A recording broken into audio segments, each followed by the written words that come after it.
நம்ம சூரியனும் ஒரு நாள் பிளாக் ஹோலா அதாவது கருந்துளையா மாறிடுமா? ஏன் இந்த கேள்வி வருதுன்னா, பொதுவாக நட்சத்திரங்கள் தான் அதோட கடைசி காலகட்டத்தில் பிளாக் ஹோலா மாறும். இப்போ நம்ம சூரியனும் ஒரு நட்சத்திரம் தானே, இதுவும் பிளாக் ஹோலா மாறிடுமா? இதுக்கு நம்ம சூரியனோட முடிவு எப்படி இருக்க போகுதுன்னு நம்ம தெரிஞ்சுக்கணும். இப்போ நம்ம சூரியனை பொறுத்தவரை அதோட நிறை ரொம்பவே அதிகம். அப்படி அதிகமாக இருக்கிறதுனால அதோடைய சொந்த கிராவிட்டியை அதை உள்ள பிடிச்சி இழுக்க ட்ரை பண்ணும். அப்படி இழுத்து அதை கொலாப்ஸ் பண்ண ட்ரை பண்ணிக்கிட்டே இருக்கும். ஆனால் அப்படி ஆகாது. ஏன்னா சூரியனுடைய கோர் அதாவது அதோடைய மையத்தில் உங்களுக்கு ஹைட்ரஜன் அணுக்கள் எல்லாமே ஹீலியமாக தொடர்ந்து மாறிக்கிட்டே இருக்கு. அதாவது அங்கே ஒரு நியூக்ளியர் ஃபியூஷன் நடந்துகிட்டே இருக்கு.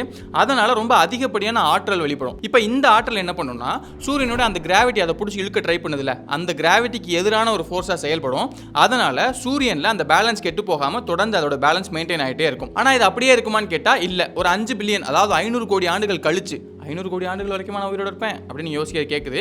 ஆனால் அந்த காலகட்டத்தில் என்ன ஆகும் அப்படின்னா, அந்த கோரில் இருக்கக்கூடிய ஹைட்ரஜன் அணுக்கள் எல்லாமே ஹீலியமாக மாறிடும். அப்போ அங்கே நியூக்ளியர் ஃபியூஷன் நடக்காது. அப்போ என்ன ஆகும்னா, சூரியனோட அந்த பேலன்ஸ் கெட்டு போய் அதோட கிராவிட்டியை அதோட கோரை பிடிச்சி உள்ளே இழுக்க ட்ரை பண்ணும். இதனால அந்த கோர் இன்னும் ரொம்ப அடர்த்தியாகவும் ரொம்ப சூடாக ஆரம்பிக்கும். இந்த அதிகமான சூடு காரணமாக அந்த கோருக்கு வெளியவும் ஹைட்ரஜன் அணுக்கள் இருக்கும்.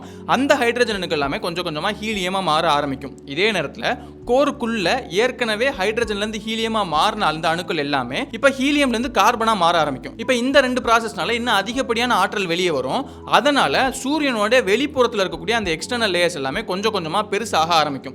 எந்த அளவுக்கு பெருசாகும்னா, சூரியன் இப்போ இருக்கிற சைஸை விட அது அப்படியே பெருசாகி போய் அந்த புதன் கிரகம், வெள்ளி கிரகம் இது எல்லாத்தையுமே முழுங்கிட்டு அதுக்கப்புறமா பூமிக்கு ரொம்ப பக்கத்தில் வந்து நிற்கிற அளவுக்கு அதோட சைஸ் ரொம்பவே பெருசாகிடும். இதை தான் ரெட் ஜெயின்ட் ஸ்டார் அப்படின்னு சொல்லுவாங்க. அதுக்கப்புறம் கொஞ்சம் காலம் கழிச்சு நம்ம சூரியனோட அந்த அவுட்டர் லேயர்ஸ்லாம் கொஞ்சம் கொஞ்சமாக அப்படியே பிரிஞ்சு அப்படியே ஸ்பேஸ்ல பரவி போக ஆரம்பிச்சிடும். இந்த ஸ்டேஜ் தான் பிளானட்டரி நெபுலா அப்படின்னு சொல்லுவாங்க. இப்போ மீதி இருக்கக்கூடியது கோர் மட்டும் தானே. கோர் ஏற்கனவே சுருங்கிட்டே இருக்குல்ல, அந்த சுருங்குறது ரொம்ப சைஸ்ல சின்னதாகி நம்ம பூமியோட சைஸுக்கு அது ரொம்ப சின்னதாயிரும். அந்த நேரத்தில் அது வெள்ளை நிறத்தில் இருக்கும். அதனால தான் அதை ஒயிட் டுவார்ஃப் ஸ்டார் அப்படின்னு சொல்லுவாங்க. அந்த ஸ்டேஜுக்கு மாறி அதுக்கப்புறம் கொஞ்சம் காலத்துக்கு அது அப்படியே அதோட வெப்பத்தெல்லாம் கொஞ்சம் கொஞ்சமாக வெளியிட்டு ஒரு கட்டத்தில் ஒட்டு மொத்தமாக அது மறைஞ்சு போயிடும். இப்படி தான் நம்ம சூரியனோட முடிவு இருக்கும். இதில் எங்கேயாவது நம்ம சூரியனால பிளாக் ஹோலா மாறி இருக்க முடியுமா அப்படின்னு கேட்டால் அதுக்கு வாய்ப்பே இல்லை. ஏன்னா நம்ம சூரியனோட நிறையை விட 20 மடங்கு அதிகமான நிறை உள்ள நட்சத்திரங்கள் தான் அதோடைய கோர் சுருங்கும் போது அது ஒரு கட்டத்தில் பிளாக் ஹோலா மாறும். அப்படி மாறின ஒரு பிளாக் ஹோல் தான் நம்ம மில்கி வே கேலக்சியோடைய மையத்தில் சுத்திட்டு இருக்கு அப்படின்னு விஞ்ஞானிகள் ரொம்ப நாளாக கணிச்சிருந்தாங்க. அதை சமீபத்தில் தான் அதை போட்டோ எடுத்தும் காமிச்சாங்க. இப்போ இந்த பிளாக் ஹோலை சுற்றி தான் நம்ம சூரிய குடும்பம், அதில் இருக்கக்கூடிய நம்ம பூமி எல்லாமே தொடர்ந்து சுற்றி வந்துகிட்டே இருக்கும். இப்போ பிளாக் ஹோலை பொறுத்த வரைக்கும் அது தன்னை சுற்றி வரக்கூடிய எல்லா விஷயங்களையும் கொஞ்சம் கொஞ்சமாக உள்ள இழுத்துக்கும்ல. அப்படி பார்க்கும்போது நம்ம மில்கி வே கேலக்சிக்கு நடுவில் இருக்கக்கூடிய அந்த பிளாக் ஹோலுமே நம்ம சூரியன், நம்ம பூமி எல்லாத்தையும் ஒரு கட்டத்தில் உள்ள இழுத்துக்குமா?